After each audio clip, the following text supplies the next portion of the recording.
ರಾಜ್ಯದಲ್ಲಿ 3 ವಿಧಾನಸಭಾ ಕ್ಷೇತ್ರಗಳಲ್ಲಿ ಉಪಚುನಾವಣೆ ಮತದಾನ ನಡೆದಿದೆ. ರಾಮನಗರ ಜಿಲ್ಲೆಯ ಚನ್ನಪಟ್ಟಣ, ಬಳ್ಳಾರಿ ಜಿಲ್ಲೆಯ ಸಂಡೂರು ಹಾಗೂ ಹಾವೇರಿ ಜಿಲ್ಲೆಯ ಶಿಗ್ಗಾವಿ ವಿಧಾನಸಭಾ ಕ್ಷೇತ್ರಗಳಲ್ಲಿ ಮತದಾನ ನಡೆದಿದೆ. ಸಂಜೆ 6 ಗಂಟೆಯವರೆಗೂ ಕೂಡ ವೋಟಿಂಗ್ ನಡೆಯಲಿದೆ. ಚನ್ನಪಟ್ಟಣದಲ್ಲಿ ಒಟ್ಟು 276 ಮತಗಟ್ಟೆಗಳನ್ನು ಸ್ಥಾಪನೆ ಮಾಡಲಾಗಿದೆ. ಮತದಾರರನ್ನ ಸೆಳೆಯಲು ಸಖಿ ಮತಗಟ್ಟೆ, ಕೋಟೆ ಬಡಾವಣೆಯಲ್ಲಿ ಗೊಂಬೆ ಮತಗಟ್ಟೆ ವ್ಯವಸ್ಥೆ ಮಾಡಲಾಗಿದೆ. ಚನ್ನಪಟ್ಟಣದಲ್ಲಿ ಬೆಳಗ್ಗೆ 9 ಗಂಟೆಯವರೆಗೆ 8.20% ಮತದಾನವಾಗಿದೆ. ಶಿಗ್ಗಾವಿ ಕ್ಷೇತ್ರದಲ್ಲಿ ಬೊಮ್ಮಾಯಿ ಪುತ್ರ ಭರತ್ ಬೊಮ್ಮಾಯಿ ವಿರುದ್ಧ ಕಾಂಗ್ರೆಸ್ನಿಂದ ಯಾಸಿರ್ ಖಾನ್ ಪಠಾಣ್ ಕಣಕ್ಕಿಳಿದಿದ್ದಾರೆ. 2 ಲಕ್ಷಕ್ಕೂ ಹೆಚ್ಚು ಮತದಾರರಿದ್ದು ಒಟ್ಟು 241 ಮತಗಟ್ಟೆಗಳನ್ನು ಸ್ಥಾಪನೆ ಮಾಡಲಾಗಿದೆ. ಮತದಾನಕ್ಕೂ ಮುನ್ನ ಶಿಗ್ಗಾವಿ ಅಭ್ಯರ್ಥಿ ಭರತ್ ಬೊಮ್ಮಾಯಿ ಆಂಜನೇಯ ದೇವಸ್ಥಾನದಲ್ಲಿ ಪೂಜೆ ಸಲ್ಲಿಸಿದ್ರು. ಹುಬ್ಬಳ್ಳಿಯ ಅಶೋಕನಗರದಲ್ಲಿ ಕುಟುಂಬ ಸದಸ್ಯರ ಜೊತೆ ವಿಶೇಷ ಪೂಜೆ ಮಾಡಿದ್ರು.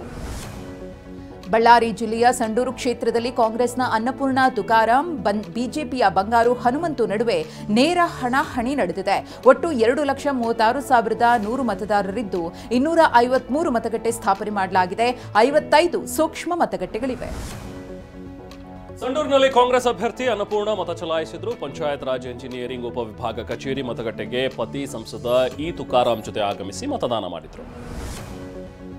ಚನ್ನಪಟ್ಟಣದ ಕೆಂಗಲ್ ಗ್ರಾಮದಲ್ಲಿ ಎನ್ಡಿಎ ಅಭ್ಯರ್ಥಿ ನಿಖಿಲ್ ಕುಮಾರಸ್ವಾಮಿ ಆಂಜನೇಯ ದೇಗುಲಕ್ಕೆ ಭೇಟಿ ನೀಡಿದ್ರು. ಕೆಂಗಲಯ್ಯನ ಗುಡಿಯಲ್ಲಿ ಪೂಜೆ ಸಲ್ಲಿಸಿದರು. ಚನ್ನಪಟ್ಟಣ ನಗರದ ಮತಗಟ್ಟೆ ಸಂಖ್ಯೆ 117ರಲ್ಲಿ ಮುಸ್ಲಿಂ ಮಹಿಳೆಯರು ಬುರ್ಖಾ ಧರಿಸಿ ಮತದಾನಕ್ಕೆ ಬಂದಿದ್ರು. ನಿಕಾಬ್ ತೆಗೆದು ಗುರುತಿನ ಚೀಟಿ, ಮುಖ ತೋರಿಸಿ ಮತದಾನ ಮಾಡುವಂತೆ ಸಿಬ್ಬಂದಿ ಸೂಚನೆ ನೀಡಿದರು. ಚನ್ನಪಟ್ಟಣದಲ್ಲಿ ಕಾಂಗ್ರೆಸ್ ಮುಖಂಡರು ಅಪ್ಪಗೆರೆಯ ಮತಗಟ್ಟೆ ಸಂಖ್ಯೆ 148ರ ಬಳಿ ಕಾಂಗ್ರೆಸ್ ಶಾಲು ಧರಿಸಿ ಬಂದಿದ್ರು. ಪೊಲೀಸರು ಕಾಂಗ್ರೆಸ್ ಮುಖಂಡರನ್ನ ಸ್ಥಳದಿಂದ ಕಳುಹಿಸಿದರು. ಶಿಗ್ಗಾವಿ ನಗರದ ಸರ್ಕಾರಿ ಗಂಡು ಮಕ್ಕಳ ಶಾಲೆಗೆ 20 ದಿನದ ಹಸುಗೂಸಿನೊಂದಿಗೆ ಬಂದ ಬಾಣಂತಿ ಮತದಾನ ಮಾಡಿದ್ದಾರೆ. 20 ದಿನದ ಮಗು ಪತಿಯ ಜೊತೆ ಬಂದು ಮತದಾನ ಮಾಡಿದ್ದಾರೆ. ರಾಮನಗರ ಜಿಲ್ಲೆ ಚನ್ನಪಟ್ಟಣದ ಚಕ್ಕೆರೆ ಮತಗಟ್ಟೆ ಸಂಖ್ಯೆ 168ರಲ್ಲಿ 80 ವರ್ಷದ ವೃದ್ಧೆ ಮತದಾನ ಮಾಡಿದ್ದಾರೆ. ಲಿಂಗಮ್ಮ ವೀಲ್ ಚೇರ್ನಲ್ಲಿ ಬಂದು ಮತ ಚಲಾಯಿಸಿದ್ದಾರೆ.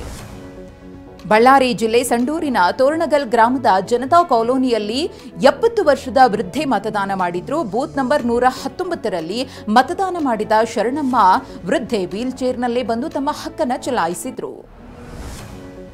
ಬಳ್ಳಾರಿ ಜಿಲ್ಲೆ ಸಂಡೂರಿನ ತೋರಣಗಲ್ನಲ್ಲಿ ಮತದಾರರೊಬ್ಬರು ಕೂರುವ ಕುರ್ಚಿಗಾಗಿ ಕಿರಿಕ್ ಮಾಡಿಕೊಂಡಿದ್ದಾರೆ. ಜನತಾ ಕಾಲೋನಿಯ ಮತಗಟ್ಟೆ ಕೇಂದ್ರದ ಬಳಿ ಮತದಾರ ಸಿಬ್ಬಂದಿಯೊಂದಿಗೆ ವಾಗ್ವಾದಕ್ಕಿಳಿದಿದ್ದ ಬಳಿಕ ಸಮಾಧಾನಪಡಿಸಿ ಮತಕೇಂದ್ರಕ್ಕೆ ಕಳಿಸಲಾಯಿತು. ಚನ್ನಪಟ್ಟಣದ ಅಪ್ಪಗೆರೆಯಲ್ಲಿ ಸಿಬ್ಬಂದಿ ಮತಕೇಂದ್ರಕ್ಕೆ ಮೊಬೈಲ್ ನಿಷೇಧಿಸಿದ್ರು. ಮೊಬೈಲ್ ಅನ್ನು ಹೊರಗಿಟ್ಟು ವೋಟ್ ಮಾಡುವಂತೆ ಮತದಾರರಿಗೆ ಭದ್ರತಾ ಸಿಬ್ಬಂದಿ ಸೂಚನೆ ಕೊಟ್ಟರು. ಚನ್ನಪಟ್ಟಣ, ಶಿಗ್ಗಾವಿ ಹಾಗೂ ಸಂಡೂರು ವಿಧಾನಸಭಾ ಕ್ಷೇತ್ರಗಳ ವ್ಯಾಪ್ತಿಯಲ್ಲಿ ನಿನ್ನೆಯಿಂದಲೇ ನಿಷೇಧಾಜ್ಞೆ ಜಾರಿಯಾಗಿದೆ. ನಾಳೆ ಬೆಳಗ್ಗೆ 6 ಗಂಟೆಯವರೆಗೆ ಮದ್ಯ ಮಾರಾಟಕ್ಕೆ ಬ್ರೇಕ್ ಬಿದ್ದಿದೆ. ಅಧಿಕಾರಿಗಳು ಹದ್ದಿನ ಕಣ್ಣಿಟ್ಟಿದ್ದಾರೆ. ಇದು ಜಾರ್ಖಂಡ್ ವಿಧಾನಸಭೆಗೆ ಮೊದಲ ಹಂತದ ಚುನಾವಣೆ ನಡೀತಾ ಇದೆ. 80 ಕ್ಷೇತ್ರಗಳ ಪೈಕಿ 43 ಕ್ಷೇತ್ರಗಳಲ್ಲಿ ಮತದಾನ ನಡೀತಾ ಇದೆ. ನವೆಂಬರ್ 20ರಂದು 2ನೇ ಹಂತದಲ್ಲಿ 38 ಕ್ಷೇತ್ರಗಳಲ್ಲಿ ಮತದಾನ ನಡೆಯಲಿದೆ. ರಾಹುಲ್ ಗಾಂಧಿ ರಾಜೀನಾಮೆಯಿಂದ ತೆರವಾಗಿದ್ದ ವಯನಾಡು ಲೋಕಸಭಾ ಕ್ಷೇತ್ರದಲ್ಲಿ ಮತದಾನ ನಡೀತಾ ಇದೆ. ಇದೇ ಮೊದಲ ಬಾರಿಗೆ ಪ್ರಿಯಾಂಕಾ ಗಾಂಧಿ ಅದೃಷ್ಟ ಪರೀಕ್ಷೆಗೆ ಇಳಿದಿದ್ದಾರೆ. ವಯನಾಡು ಲೋಕಸಭಾ ಕ್ಷೇತ್ರದಲ್ಲಿ ಮತದಾನ ಬಿರುಸಿನಿಂದ ನಡೀತಾ ಇದೆ. ಬೆಳಗ್ಗೆ 7 ಗಂಟೆಯಿಂದಲೇ ಮತಗಟ್ಟೆ ಬಳಿ ಸರತಿ ಸಾಲಿನಲ್ಲಿ ನಿಂತು ಮತದಾರರು ವೋಟ್ ಮಾಡ್ತಾ ಇದ್ದಾರೆ. ಬೆಂಗಳೂರಿನಲ್ಲಿ ತಡರಾತ್ರಿ ಅಗ್ನಿ ಅವಘಡ ಸಂಭವಿಸಿದೆ. ನಾಯಂಡಹಳ್ಳಿಯಲ್ಲಿ ಪ್ಲಾಸ್ಟಿಕ್ ಗುಜರಿ ಸಂಗ್ರಹಿಸಿದ್ದ 2 ಗೋಡೌನ್ಗಳು ಹೊತ್ತಿ ಉರಿದಿವೆ. ಮುತ್ಯಾಚಾರಿ ಇಂಡಸ್ಟ್ರಿಯಲ್ ಎಸ್ಟೇಟ್ನಲ್ಲಿರುವ ಪ್ಲಾಸ್ಟಿಕ್ ಗೋಡೌನ್ ಸುಟ್ಟು ಕರಕಲಾಗಿದೆ.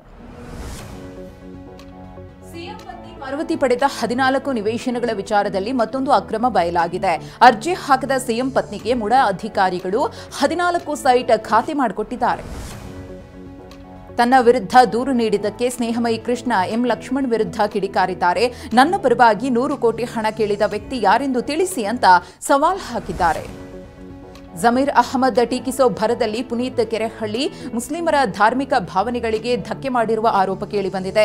ಪುನೀತ್ ಕೆರೆಹಳ್ಳಿ ವಿರುದ್ಧ ದಾವಣಗೆರೆಯ ಬಡಾವಣೆ ಪೊಲೀಸ್ ಠಾಣೆಯಲ್ಲಿ ಕೇಸ್ ದಾಖಲಾಗಿದೆ. ಕಾಫಿನಾಡು ಚಿಕ್ಕಮಗಳೂರು ಜಿಲ್ಲೆಯಲ್ಲಿ ತುಂಗಾದಳದ ನಕ್ಸಲ್ ತಂಡ ಸಕ್ರಿಯ ಹಿನ್ನೆಲೆ ಕೂಂಬಿಂಗ್ ಕಾರ್ಯಾಚರಣೆ ಚುರುಕು ಪಡೆದುಕೊಂಡಿದೆ. ತುಂಗಾದಳದ ನಾಯಕಿ ಮುಂಡಗಾರು ಲತಾ ಜಯಣ್ಣ ಸೇರಿ 6 ಜನರಿಗಾಗಿ ಕೂಂಬಿಂಗ್ ಕಾರ್ಯಾಚರಣೆ ನಡೆದಿದೆ. ಅಕ್ರಮವಾಗಿ ಕೆರೆಗಳ ಮಣ್ಣು ಸಾಗಾಟದ ವಿಚಾರವಾಗಿ 2 ಗುಂಪಿನ ನಡುವೆ ಹೈಡ್ರಾಮಾ ನಡೆದಿದೆ. ಕೋಲಾರ ಜಿಲ್ಲೆ ಮಾಲೂರು ತಾಲೂಕಿನ ಹುಳದೇನಹಳ್ಳಿ ಗ್ರಾಮದಲ್ಲಿ ಘಟನೆ ನಡೆದಿದೆ. ಪೆಟ್ರೋಲ್ ಬಾಟಲ್ ಹಿಡಿದು ವಾಹನಕ್ಕೆ ಬೆಂಕಿ ಹಚ್ಚುವುದಾಗಿ ಹೈಡ್ರಾಮಾ ನಡೆಸಿದ್ದಾರೆ.